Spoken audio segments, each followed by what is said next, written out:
बिस्मिल्लाहिर्रहमानिर्रहीम, अस्सलाम वालेकुम। आज की रात और अगले चंद घंटे पूरे पंजाब के लिए इंतहाई अहम है। अल्लाह से दुआ करें कि हम बहुत बड़ी तबाही से बच जाएं और उसके बाद जो आफ्टर शॉक्स होने वाले हैं वो बड़े खतरनाक है। इस वक्त सूरत हाल ये है कि इंडिया ने जो पानी छोड़ा उसके फौरी बाद पाकिस्तान के पंजाब सूबा में खासतौर पर तबाही आ रही। सैलाबी रेलों की वजह से चनाब, रावी और दीगर दरियाओं में इतना ज्यादा इजाफा हो गया है कि आप सोचे बहावलपुर से लेकर दीगर इलाकों में जो दरिया के साथ है, इवन के लाहौर, लोगों को कहा है कि आप इन इलाकों को छोड़कर चले जाएं। इन इलाकों की हिदायत इस वक्त जारी कर दी गई है और सबसे बड़ी सूरत हाल ये पैदा हुई है कि लाहौर के नजदीक शादरा के इलाके से भी चंद घंटों के बाद बहुत बड़ा पानी का रेला गुजरने वाला है। एक बात बड़ी क्लियर हो गई है कि देखिए, हम इसको मैनेज नहीं कर सकते। ये बात बड़ी क्लियर है, जितना हम लोग अच्छी तरह समझ रहे हैं हम इसको मैनेज नहीं कर सकते। अभी हम इस बारे में बात करें, लोग समझें और सारा कुछ करें कि इसकी तबाही और असरात क्या है, ये तो बात की बात है। लेकिन अगले 24 घंटों में कसूर, लाहौर और साहिवाल इंतहाई अहम है। और देखिए, कभी लाहौर में इस तरह के मामला नहीं होते थे, लेकिन इस वक्त लाहौर मेन मरकज बना हुआ है रावी की वजह से। और अगले चंद घंटों में जो सैलाबी रेला चिन्योट और झंग को भी मुतासिर करने वाला है वो उससे भी ज्यादा खतरनाक है। बहुत सारे लोग इस वक्त मरना शुरू हो चुके हैं। आप देखें कि इस वक्त सरकारी और तालीमी इदारे जो निजी हैं, खासतौर पर प्राइवेट हैं, वो सारे इस वक्त बंद कर दिए गए हैं। मसला सारा ये है कि अब जो 29 अगस्त से लेकर 2 सितंबर तक का जो टाइम है ये बड़ा मुश्किल है। यानी आप समझ रहे तकरीबन अगले 5 दिन पूरे पाकिस्तान पर बड़े भारी होने वाले हैं, क्योंकि खास तौर पर वक्फे वक्फे से मूनसून की जो बारिशें हैं वो बहुत ज्यादा होने के लिए जा रही हैं। और सबसे बड़ा मसला यहाँ पर यह पैदा हो गया कि इस्लामाबाद, उसके अलावा रावलपिंडी, मरी, अटक, चकवाल, जेलम, हाफजाबाद, वजीराबाद, लाहौर, कसूर, शेखपुरा, सियालकोट, नारोवाल, मियांवाली, फैसलाबाद, ये अब सब हिट होने के लिए जा रहे हैं। और इस तरह के बहुत सारे शहरों में बड़ी तेज बारिश होने वाली है।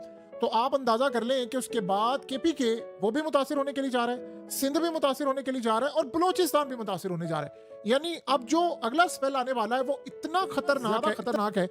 अब सही मायनों में अल्लाह से पनाह और उससे माफी तलब करने की जरूरत है। और वो माफी नहीं जो सिर्फ जुबान से ज्यादा हो, इसमें हमें रियल में पता चले कि हम लोग क्या करते रहे, हमारे हालात इतने ज्यादा खराब हैं कि ये बारिशें अब हर साल इससे भी ज्यादा और वक्फे वक्फे से बारिश होंगी। यानी आप सर्दियों की बारिश होगी वो भी तबाहकुन होगी। लेकिन जो सबसे बड़ा मसला अब ये पैदा होने वाला है कि ये जो बारिशों का स्पेल आ रहा है ये अब तक का सबसे ज्यादा खतरनाक होगा। अल्लाह करे कि ये स्पेल टल जाए किसी तरह।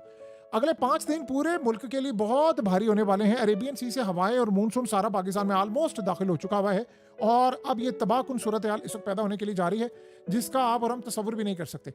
देखिए, इस वक्त हमने रावल डैम के स्पिलवेज इस वक्त खोलने का फैसला किया है और शहरियों को खासतौर पर जो नाले के करीब रहते हैं और जो दरियाओं के करीब है उनको कहा है कि आपने अपनी हिफाजत करनी है, क्योंकि ये दरिया बिफरने वाले हैं सारे। अब मसला सारा यहाँ पर यह है कि लोग जो खास तौर पर दरियाओं के ऊपर जो सोसाइटीज बनाई गई हैं, अब उस सोसाइटीज में जो लोग रह रहे हैं वो क्या करें?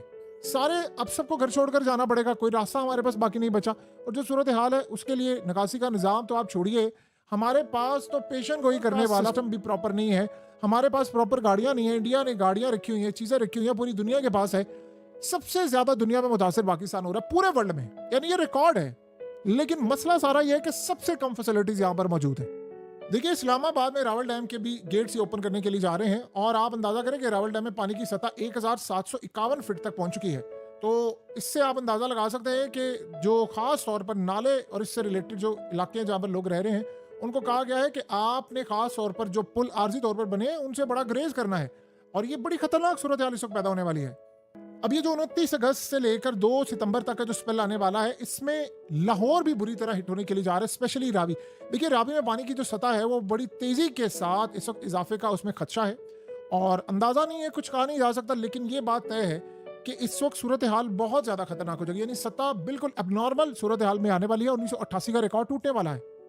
इंफ्रास्ट्रक्चर नहीं है। देखिए, यहाँ जो सबसे खतरनाक सूरत हाल है जो परेशान कर देने वाली है, क्या हम इस सारी सूरत हाल में जब ये तमाम की तमाम सिचुएशन से इस वक्त यानी फेस करें उसको, क्या आप एक्सपेक्ट कर सकते हैं कि आपका दुश्मन इस सारी सूरत हाल से फायदा नहीं उठाएगा? जब सिक्योरिटी से लेकर तमाम चीजें मुल्क की हंगामी सूरत हाल में बिजी हैं, तो आप अंदाजा करें कि इंडिया यहाँ पर रुक सकता है। हम ये नहीं कह सकते कि इंडिया करेगा नहीं करेगा, कुछ नहीं कहा जा सकता। लेकिन आप अगर ये देखें कि मोदी का इस वक्त जापान का दौरा है, चाइना का दौरा है, क्या इस सूरत हाल में वो दौरा कंप्लीट करते या ये सारा सिचुएशन होते? क्योंकि अभी तो इसके आफ्टर इफेक्ट्स बहुत ज्यादा हैं, बहुत खतरनाक होने वाले हैं। तो क्या हम एक्सपेक्ट कर सकते हैं कि इंडिया यहाँ पर साइलेंट रहेगा? जो पानी के हवाले से कभी साइलेंट नहीं रहा। देखिए, अभी बहुत सारे लोग कहते हैं कि ठीक है, इंडिया के पास डैम्स थे, उन्होंने फिल थे और जब ओवरफ्लो हो गए तो उनको पानी छोड़ना पड़ा, तो पाकिस्तान में पानी आया। माजी के अंदर क्या होता है?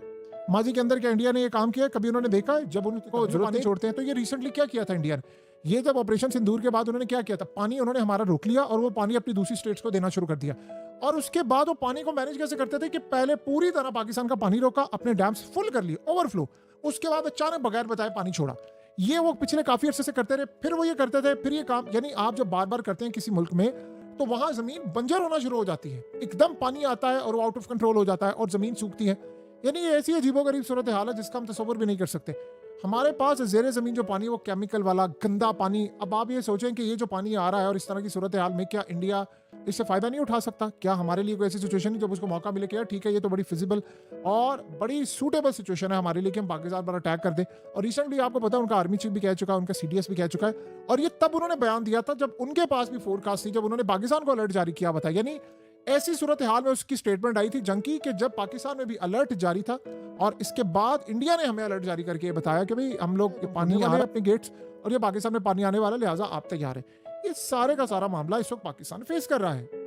देखिए, एक बात आप ज़हन में रखिएगा, हम लोग अगर ये सोच रहे हैं कि दुनिया हमारी बहुत सारी मदद करेगी, ठीक है, हमें वो फ़ोन कर लेंगे, ठीक है, और उसके बाद वो इजहार अफसोस भी कर लेंगे, ताउन की यकीन दहानियाँ भी करवा देंगे और कहेंगे जी बड़ा अफसोस हुआ, ये हुआ वो। लेकिन इससे ज़्यादा बढ़कर वो कुछ नहीं कर सकते। आपको पैसे किसी ने नहीं देने, बहुत भी ज्यादा किसी ने दिया तो बहुत भी ज्यादा एलानात हो जाएंगे, आपकी जेब में पैसा नहीं आएगा। आगे आप बताइए, जो पुराने सैलाब के मामला था उसमें कितना को पैसा हमें मिला है, कितना पैसा हमें मिला है दुनिया से? क्या कोई पैसा मिला है? एलानात बड़े हुए, हमें ये मिल जाएगा, मौसम की सूरत हाल, ये फलाना, ये सब कुछ है। क्या हमने हंगामी बेसिस पर ये काम किए? अब आप बताइए कि हम अगले सीजन में भी इसी को देखते रहें? कितना मईशत को नुकसान हो रहा है। इस वक्त पूरी दुनिया की नज़रें पाकिस्तान पर है और पानी के हवाले से आप इंटरनेशनल मीडिया को उठाएं, उन्होंने पाकिस्तान पर खुसूसी कवरेज दी हुई है कि मुल्क के हालात इनके इतने ज़्यादा ख़राब हो रहे हैं, लेकिन वो हैरानकुन तौर पर यह भी कह रहे हैं कि पाकिस्तान अपनी सिचुएशन को बदलने के लिए कोई काम नहीं कर रहा। तो जब ऐसी सूरत हाल पैदा होती है तो बताएं कि दुनिया हमारा क्यों साथ देगी? जहाँ पर वो ये कहते हैं कि हम आपको ऐलानात करेंगे, इस तरह करेंगे, ये मदद करेंगे, वो जितने आज तक ऐलानात किए थे ये पिछले सैलाब के, आप बताइए उन ऐलानात के बाद हमें किसी ने जो पैसा था वो पहुंचे हमारे अकाउंट्स में या उसके साथ फैसिलिटीज़ पहुंची है? इस तरह कहने की बातें होती हैं। बहरहाल इस दफ़ा भी हमें अपनी मदद खुद करनी पड़ेगी, कोई रास्ता नहीं है बाकी।